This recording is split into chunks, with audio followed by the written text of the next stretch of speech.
Hi, guys, and welcome back to the Female Fitness Podcast. I'm your host, Danny, and today I'm going to delve into where people often go wrong with fitness competitions.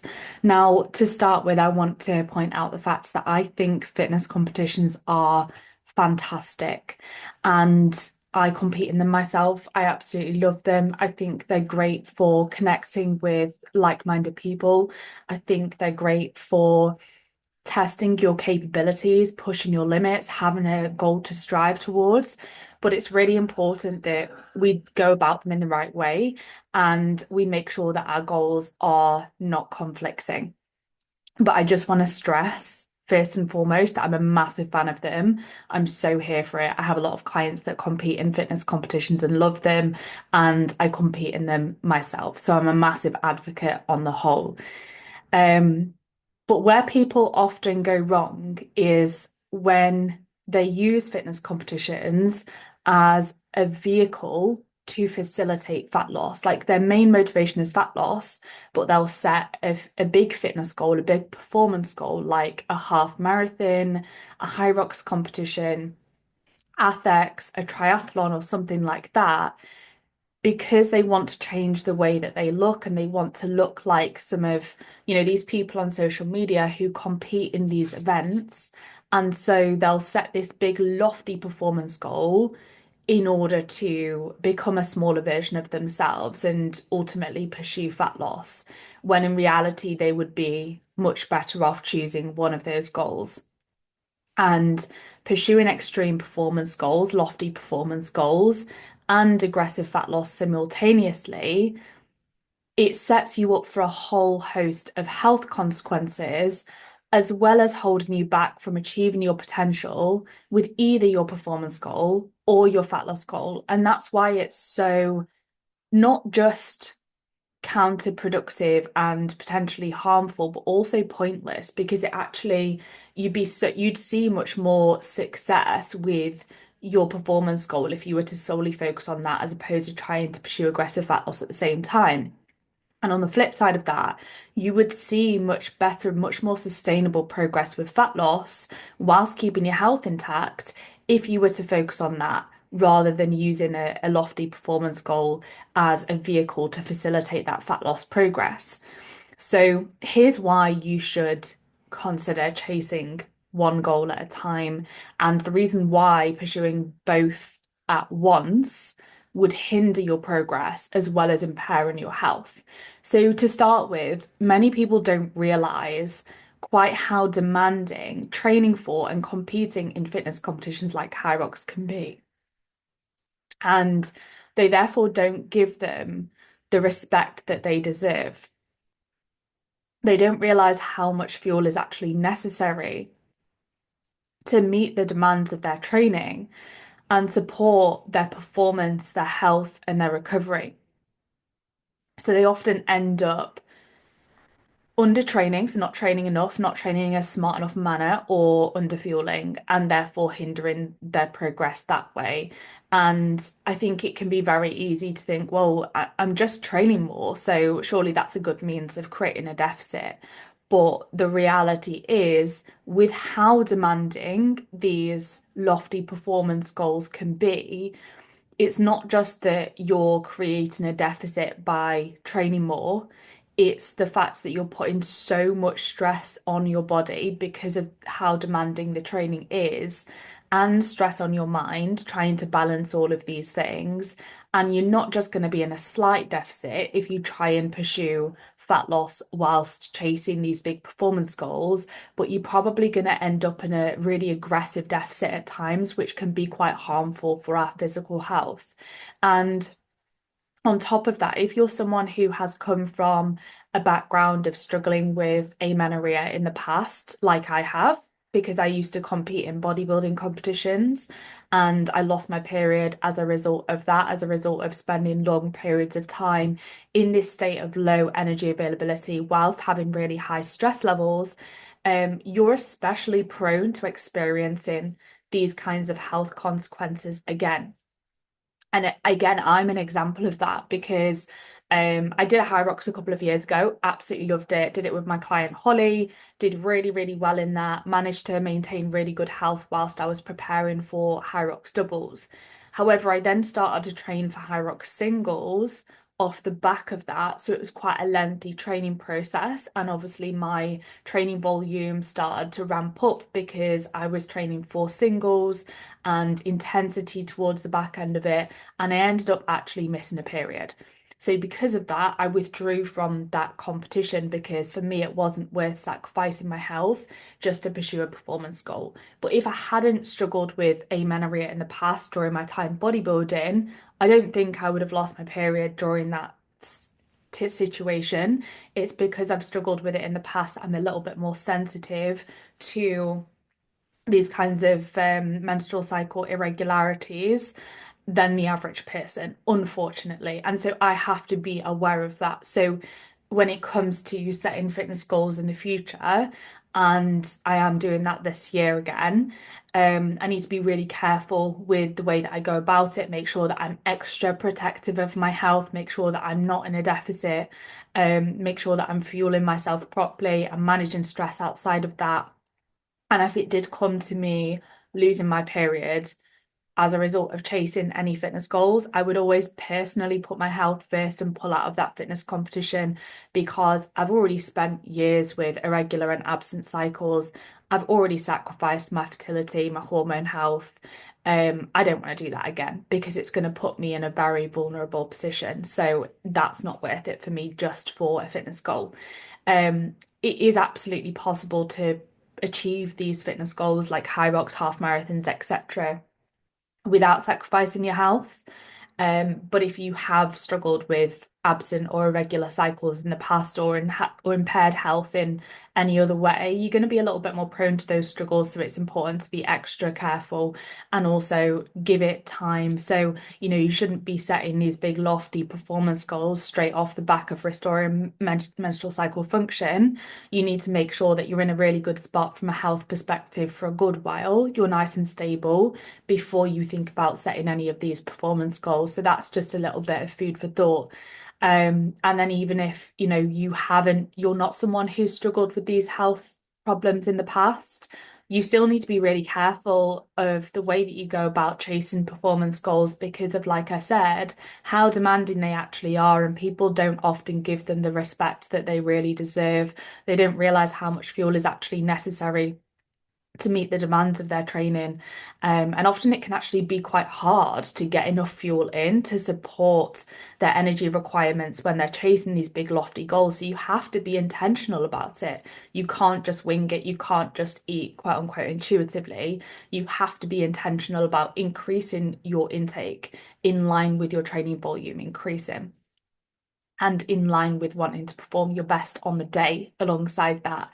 So it's really important to consider all of these things. Now, on the flip side of that, going back to the topic of this podcast of why you shouldn't try and use these performance goals as a vehicle to pursue fat loss, is that fat loss requires a sustained deficit. High performance requires you to meet your energy needs or exceed them, to perform within your sessions, to recover well, to keep illness and injuries at bay, and to perform well on the day. Those two things are opposites. So if you're trying to do both of them at the same time, yes, you might see a little bit of progress, but you're nowhere near going to achieve your potential. So you would be much better off selecting one goal at a time, and being smart with your preparation for a fitness competition. It might be that you periodize it. And if you really, say you're someone who really needs to lose body fat for health reasons, it could be that you chip away at a little bit of fat loss at the beginning of a prep for a competition. And then when training volume really starts to ramp up and intensity starts to ramp up towards the end, you make sure that you're meeting your energy needs as an absolute minimum. So it's being smart with your approach to it and selecting periods where you prioritize one goal at a time rather than trying to just kind of bulldoze your way into seeing progress with both. And I also want to point out that aggressive fat loss, even without a performance goal, or being in a constant state of low energy availability can impair our hormone health. It can increase our stress levels and often results in impaired metabolic health as well, all of which will impair our performance as well as our health. Couple that then with an extreme performance goal, which is going to put a lot of stress on your body and mind, and you can imagine that those health consequences are only going to be exacerbated. So it's really important to consider that.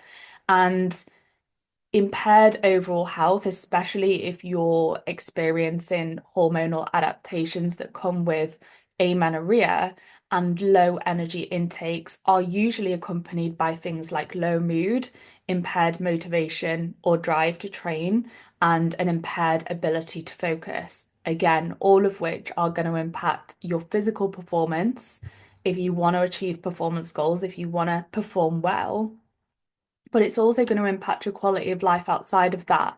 So, your ability to focus during education, during work, your ability to apply yourself to any business goals, your ability to be present with friends and family when you're socializing, your irritability might go up. You can be at a higher risk of issues like depression, unfortunately.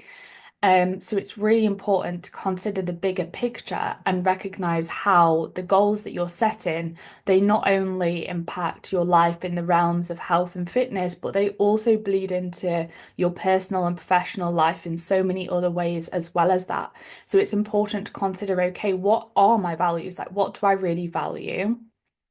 How can I set my goals in line with that?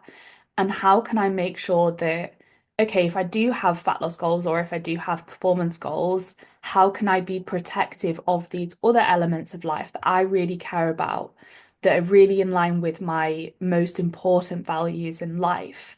And one of the ways in which we can protect those other aspects of life and protect our overall health and happiness are by being selective about pursuing one, health and fitness goal at a time rather than trying to end up spinning our wheels, trying to do everything at once and sacrificing every other aspect of life in pursuit of these goals. So really consider, okay, what matters to me and how can I be protective of that? Um, Being in a deficit whilst pursuing performance goals is also going to increase your likelihood of nutrient deficiencies, which can impair things like your immune function, energy production, and cognitive performance.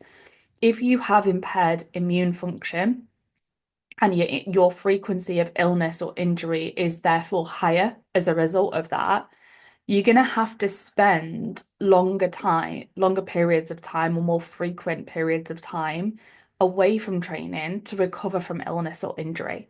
So it's going to take away from your ability to succeed with your performance goals in that way too, if you're trying to sustain a deficit whilst chasing a performance goal, sorry, because it's going to increase your likelihood of, like I said, nutrient deficiencies, impair your immune function, more frequent illness or injuries, which is going to take away from your performance goals in that way. And so you would be so much better off making sure that you're adequately fueled so that your immune function is in the best place possible. And you therefore don't have to take these breaks from training because you're getting ill or injured all the time. And you're also able to succeed with your goals outside of that because you're not having to take time away from those because of illness, injury, or your performance in those other aspects of life isn't suffering because of impaired energy production and cognitive performance.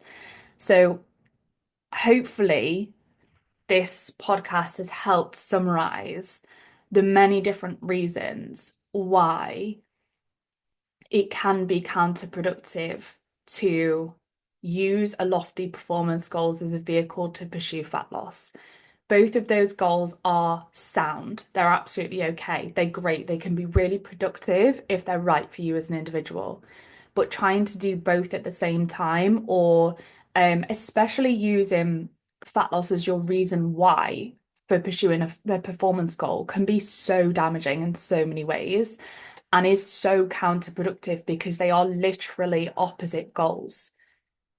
So think about how you can be a little bit smarter with your approach and periodize it if they are both things that matter to you.